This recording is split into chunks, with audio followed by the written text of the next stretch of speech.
Bueno, mañana en el Senado de la provincia se va a tratar uno de los proyectos que ha enviado el Poder Ejecutivo Provincial, que nos ha resultado interesante ver, en virtud de que se trata de la adhesión de la provincia de San Luis a la ley de ejecución de las penas privativas de la libertad. Esa ley a la que San Luis va a adherir ahora ya tiene sus años, porque la sanción, vemos en los fundamentos del proyecto enviado por el Poder Ejecutivo a la legislatura provincial, es de hace prácticamente 30 años. Fue promulgada el 8 de julio de 1996. Tenemos comunicación con el doctor Jesús Velázquez, que es el asesor legal del Ministerio de Seguridad. Doctor Velázquez, mucho gusto, gracias por atenderme. ¿Cómo le va? ¿Cómo está usted? Mario, buen día, ¿cómo estás? Muy bien. Muy buena la presentación con respecto al proyecto. ¿Se me escucha bien ahí? Sí, perfectamente. ¿Y por qué hemos Excelente, tardado estimado. tanto en adherir? Mira, uno cuando hace la retrospectiva para el pasado, Ajá, lastimosamente uno no puede determinar las causas, ¿no? ajá, Pero es prácticamente cuando estuvimos mirando esto. A ver, yo te comento desde la parte mía, que es brindar un poco cuáles son los mecanismos de ley a los fines de conseguir los resultados que se plantea el Ejecutivo. Cuando la ministra nos plantea el tema de tratar de regular algunas situaciones dentro del servicio, yo le comento esto, que según la mayoría de la doctrina, vos para poder reglamentar una ley tenés que estar al menos adherido a la misma. Digo, de la mayoría, por no decir en su totalidad. En esa línea, para no generar ninguna discusión, le planteamos con el equipo legal a la ministra esta situación de, en primer lugar, antes de reglamentar cualquier cuestión del servicio, adherirnos a la ley, y en segunda línea proceder con la reglamentación desde el Ejecutivo en cuanto a todas las aristas que reglamenta la ley, ya que las provincias pueden hacer dos cuestiones: o adherirse o sacar una ley propia como tienen otras provincias. claro. Pero Ahora, ¿el objetivo de la ley cuál es, doctor? ¿Y por qué el se objetivo adhiere? de la ley, si vos podés ver el proyecto, Sí. el objetivo en concreto, y ahora paso al abstracto, es adherirse para poder reglamentar. ¿Cuál es el objetivo nuestro en cuanto a eso? La ley tiene un montón de aristas que no buscan... acá con el tema penitenciario no queremos entrar en una discusión filosófica o cuál es el fin de la pena, porque hay distintas escuelas, y a mí en la facultad cuando me lo enseñaron, es como que según el libro que tomes es la arista a la cual vos vas a apuntar. Está Nosotros tenemos dos cuestiones claras. La primera es que toda aquella persona que realice un daño debe repararlo, y en esa línea tratar de devolverle algo a la sociedad a la cual le ha causado el daño, e inclusive ver de reglamentar esto a los fines de si se puede hacer una reparación directamente hacia la víctima. Es cuestión que la ley regula, que la ley establece que un porcentaje de trabajo del interno será destinado para la víctima, pero no se establecen los mecanismos los cuales se va a efectivizar. Y en segunda línea, el parámetro que tenemos claro es que toda aquella persona que recibe una condena, que no sé si vos me acompañás con la postura, pero ¿cuántos son los máximos que vos has visto comúnmente que se impone en el sistema? ¿Y la perpetua? A una persona. Claro, pero normalmente, o sea, para una persona que roba, para una persona que hurta, que son los delitos más comunes. Me preguntas cuántos años y yo veo que es normal 6, 8 años, 4 en algunos casos. Bueno, bien. Dentro de esos parámetros que son los delitos que más gente nos acapara en el servicio, hay un planteo indiscutible que esa persona va a volver a la sociedad. Sí. Entonces el planteo nuestro es cómo va a volver. Entonces, independientemente que la cárcel tenga este fin, que la finalidad de la pena sea para una o para otra cuestión, que son discusiones, como te digo, más de raigambre filosófica, nosotros queremos que esta persona vuelva a la sociedad con una conciencia de educación y de trabajo. Así que en esta línea hay muchas veces que nos toca tratar con internos que no han tenido ni siquiera formación en educación primaria, y en segunda línea tampoco se le ha dado una oportunidad de trabajo a los mayores de edad. Entonces estamos avanzando con un montón de talleres internamente dentro del servicio, pero hemos llegado a un punto que necesitamos reglamentar todo esto, el paso a paso y demás, así que en esa línea el proyecto de ley nos va a dar el marco general para poder ir a lo específico, y si querés, el día de mañana, ya con el decreto en mano, vengo y te comento un poco más en concreto cuál es, cómo se va a regular. En los fundamentos del proyecto se expone que se podría llegar a utilizar las mismas disposiciones que adoptó la provincia de Córdoba, que adhirió a la ley, claro, pero estableció ciertas condiciones. ¿De qué condiciones se está hablando? Mira, una de las cuestiones por lo cual surge esto es una visita que tuvo el equipo penitenciario a la cárcel de Bower, en Córdoba. Una vez que asistieron, pudieron dilucidar que tienen un muy buen sistema y eficiente en cuanto a capacitación de internos a través de la laborterapia. Entonces, cuando le preguntamos cómo lo habían regulado y demás, y cómo han regulado el tema de producción de bienes y servicios, ellos nos mostraron el decreto y nos comentaron este mecanismo legal a los fines de nosotros poder regular en concreto el trabajo de los internos.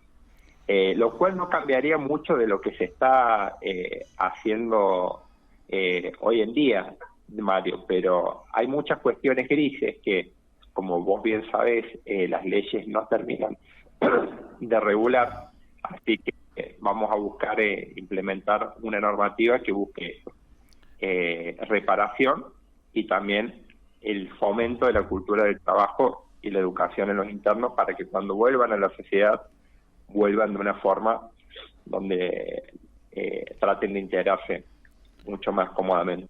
Y hay estadísticas que surjan, seguramente las habrá, que surjan de la aplicación de la ley nacional esta de ejecución de la pena privativa de la libertad, que nos muestre qué cantidad de las personas que estuvieron cumpliendo condenas en las cárceles por las razones que fueran, cuando se reintegraron a la sociedad, no volvieron a delinquir. ¿Hay en este sentido mediciones efectuadas? Mira, cuando nosotros lo remitimos al proyecto de ley, nosotros quisimos basarnos en las cuestiones propias de la provincia. Hay estadísticas a nivel nacional, que no las tengo a mano ahora, pero en cuanto a provincia, no había una regulación en concreto en cuanto al acompañamiento de que se iba a hacer con respecto a esos internos el día de mañana. Cuando ingresamos nosotros, una de las primeras cosas que realizó el servicio penitenciario fue realizar un convenio con la UPRO, con la Universidad Provincial de Oficios, sí, a los fines de que a través de las distintas escuelas que posee esta universidad empezar a regular en concreto cómo se iba a hacer el tema de la laborterapia y la capacitación de los internos. Realmente, como te digo, estadísticas para el pasado no tenemos. En cuanto al seguimiento que estamos haciendo ahora en concreto, a fines del año 2023, nosotros pudimos ver que se estaban egresando un promedio de 30 personas de la escuela secundaria, de los que se capacitaban en el sistema de penitenciario, y desde el año 2024 y finalizando el presente año, nosotros estamos rondando alrededor de 100 personas dentro de la capacitación que le estamos dando, y posteriormente en la UPRO tenemos incorporados 96 que se están formando en un montón de talleres de carpintería, de Es de decir, electricidad, de herrería y demás. si interpreto bien, han logrado triplicar la cantidad de personas que terminan los estudios secundarios Sí, y dentro hasta dentro de inclusive la cárcel. hasta un poco más, exactamente. Ajá. Sí, Y sí, esas sí, sí. prácticas en los talleres de la UPRO, Sí. ¿es con asistencia a esos talleres o es que viene gente de la UPRO a la cárcel? Viene gente de la UPRO dentro de el servicio. Dentro del servicio. Exactamente. Exacto, sí, sí. Así que se los capacita, se ha hecho una gran inversión en el tema de reacondicionamiento de las condiciones en las cuales estaban los talleres, y en segunda línea en la compra de herramientas. Toda la capacitación es implementada con todas las medidas de seguridad correspondientes a los fines que no suceda ningún acontecimiento y que el interno pueda desenvolverse y capacitarse dentro de la mayor tranquilidad posible. Antes, Para que, como te digo, cuando salgan, ellas salgan con un oficio. Antes, digamos, esos talleres de capacitación se dictaban en el servicio penitenciario con un personal que no provenía de la UPRO. Serían formadores propios del servicio, no sé cómo sería. Ahora usan la Universidad Provincial de Oficios. Exacto, sí.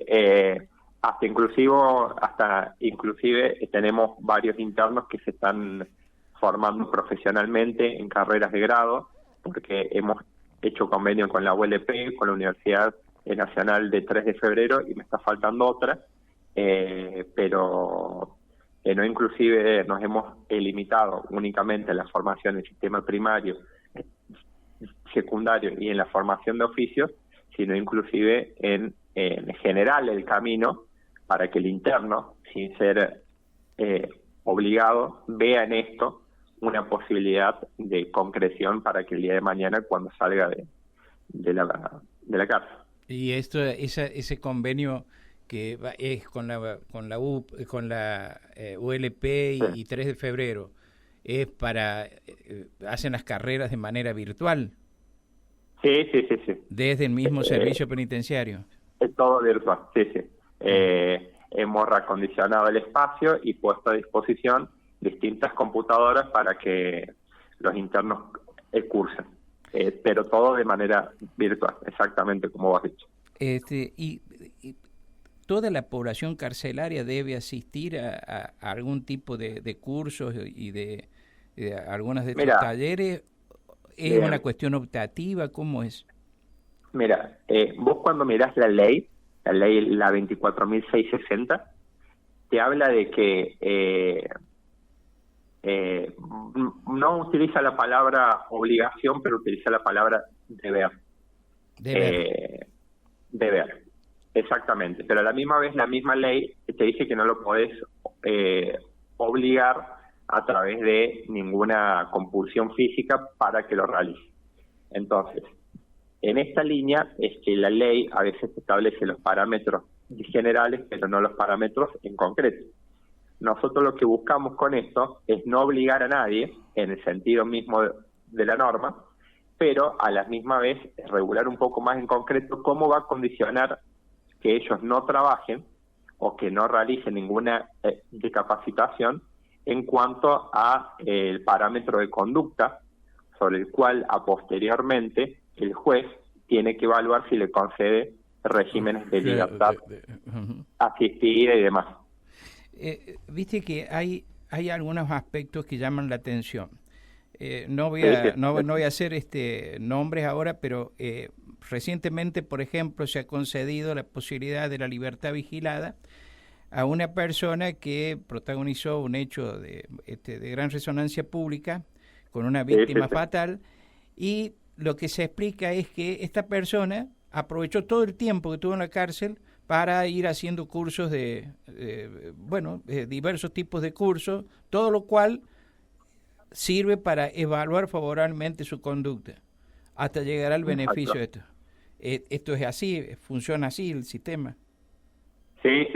El sistema funciona así por las leyes de fondo que están reguladas a nivel nacional, tanto la 24.660 como los distintos cuestiones que regula el Código Penal. en cuanto a la extensión de las penas, pero bueno, nosotros tratamos de ser lo más respetuosos en cuanto a los parámetros que tenga la justicia en cuanto a estas cuestiones, pero lo que nosotros más apuntamos es al mayor porcentaje que tenemos dentro del servicio, que son aquellas personas que no han surtido en ámbitos de educación y o de trabajo, Claro. Porque por lo que entiendo, el caso que vos me estás comentando es una persona que está recibida. Sí, sí, es un profesional. Exactamente, entonces en esa línea no es la mayoría de casos que tenemos de las personas que ingresan dentro del sistema.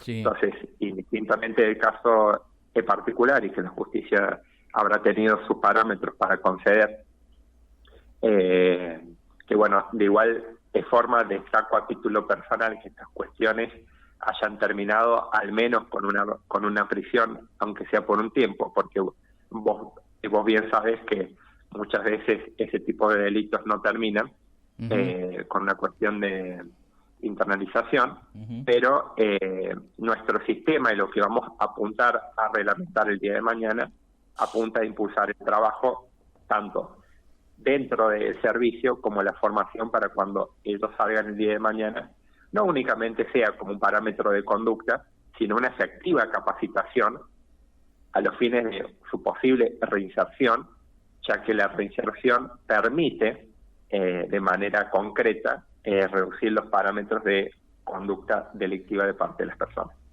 Una última pregunta y te libero y te agradezco mucho el tiempo que me has dedicado. Por favor. Quiero saber, cuando la persona completa su pena, sale, porque la cumplió totalmente la condena, porque lo beneficiaron, cumplió la condena, sale, y bueno, sale con su profesión. Eso no implica que salga con trabajo. Uno de los aspectos que suele mencionarse es que la gente sale con la necesidad de cubrir su necesidad alimentaria inmediata. Hay veces que no tiene recursos y en consecuencia vuelve a delinquir. Esto, como ya sé, existen los patronatos para ayudar, pero ¿es suficiente eso? Quiero saber que si esto se puede llegar a prever. En un momento aquí se les otorgaba también el valor de un plan de inclusión social, ¿no? Durante un tiempo por lo menos rigió eso. Quiero saber cómo se prevé esa situación de la persona mientras busca trabajo en la tarea de reinserción social.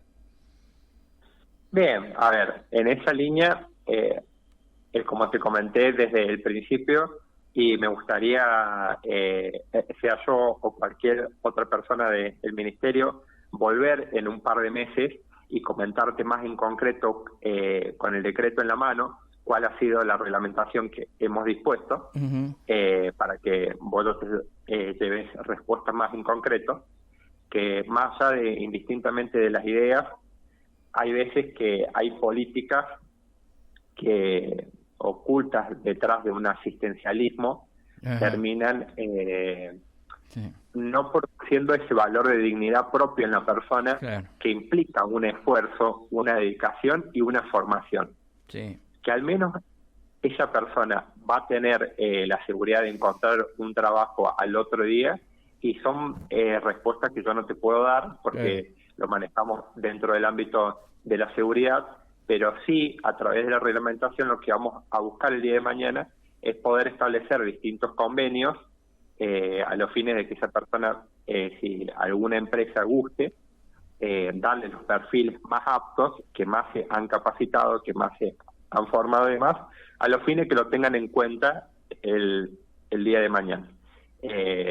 Hay muchas cuestiones que iremos viendo cómo se va a regular sobre la marcha, porque las variables macroeconómicas y socioeconómicas de la provincia no la manejamos, pero ya adhiriéndonos a una ley prácticamente 30 años después, a los fines de poder reglamentar más en concreto y de manera más expeditiva, nos va a ir permitiendo cambiando el panorama dentro del momento, a los fines de que esas personas, tanto dentro del servicio como posteriormente, traten de no volver a delinquir y no volver a ingresar dentro del sistema. Muchas gracias, muchísimas gracias. Perfecto, Mario. Gracias por escuchar, gracias por leer el proyecto y bueno, como te comentaba, si en unos meses ya lo tenemos bien reglamentado, no tengo ningún drama de pasar y de comentártelo de vuelta ya con las medidas en concreto que implementamos. Pero encantado, cómo no. Bueno, Dale, buen día y muchas gusto. gracias. Muy bien. El doctor Jesús Velázquez, que es asesor legal del Ministerio de Seguridad, estuvo esta mañana aquí en Nada Secreto en Radio Universidad. Es la hora 8:28. Escuchamos música, vamos a la pausa y volvemos.